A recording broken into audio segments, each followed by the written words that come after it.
Now, some of the characteristics of small groups is that they're organic, not organized. They're relational, not formal.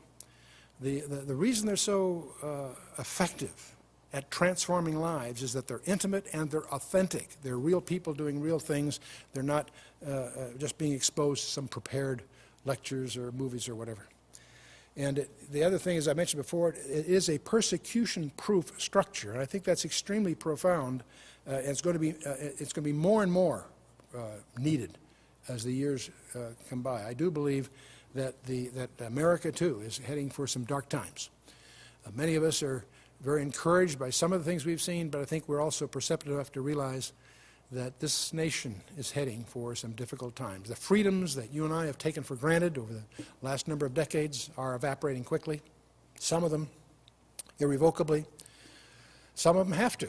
We're in a war on terrorism that's going to encroach on our freedoms, and those freedoms are going to increasingly be removed that we take for granted. And our freedom of movement, our freedom of thought is already encumbered by the nonsense that we see in our legal system and in the media and the rest. And so we're moving into different times. I'm reminded of an interesting remark by Joe DeCourcy. His family published the Intelligence Digest for several generations, good friend. He mentioned to me some months ago, he said, "Chuck, I think we're going to look back at the 50s and 60s as the golden era of freedom on the planet Earth, in America." And I think that's very true. But it is what it is, and we're moving in a way that God has laid out in advance, but we are moving into some dark times. Those are challenging, because the dark times are the times in which the church flourished. That's when people took these things seriously. And it's interesting that we find a weekly Bible study maybe an encroachment on the other things you had planned this coming week or something.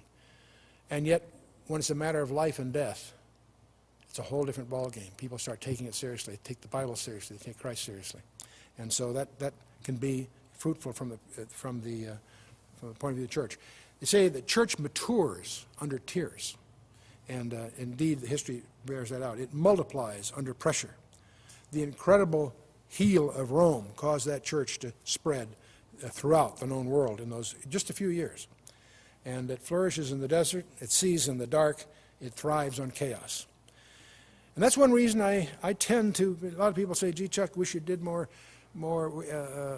us more structure." And we are trying to do workbooks for some of our materials and all that, and I think that is useful. I acknowledge that it is. But I also think there's a real value in having it open, having it loose, and let the Spirit move. And so keep that in mind. And the only boast that the small group should have is the Lamb itself. The Lamb himself, I should say. And the word koinonia, by the way, obviously means fellowship or communication or communion. We've said that many times. When you take communion, you're taking koinonia. But it also, the Greek word includes the idea that you're sharing and participating with someone. The word fiduciary comes close in our parlance, the word koinonia. But koinonia can't be organized. It must be led by the Spirit if it's going to bear fruit. So yes, there are models. Yes, we can learn from others, and there are certain structures that might appeal, but it's different strokes for different folks. I think as we get into these topics, I think it's helpful to resist. It's helpful to resist getting too formal, too structured, too straitjacketed. And now we can revisit the open, organic styles of the New Testament instead of being limited to the structured approach that was canonized by the state in the 4th century, which provided the model that is still extant in most churches today. The whole pattern is an ancient one. Well, finding the right one for each of us, there's neighborhood groups are one way, professional groups are another. I've mentioned that. But the other way, if you can't find one in your neighborhood, if you look around, and first thing to do is look around and try one or a couple. And don't overlook the possibility, if you have a specialty, whether it be being a medical doctor, an accountant, attorney, or whatever, there probably are study groups being put together by your peers. That's the most exciting. If you're a CEO, CEOs of corporations are the most insular people because everyone they meet is either a creditor, a debtor, a customer, a vendor, a shareholder, whatever. They all have an agenda. So they have to intrinsically tend to be cautious. So CEOs mix best with other CEOs. And there are groups like that, and those are precious. And that's a place where they all then have an opportunity to grow. If you can't find one, This is the real challenge I want to put to you right now. If you can't find one, start one. And I want you to pray about that, because that may, if the thought of starting something like that may terrify you, it might be the way that God is calling you to really bear fruit for Him in a way you never dreamed possible.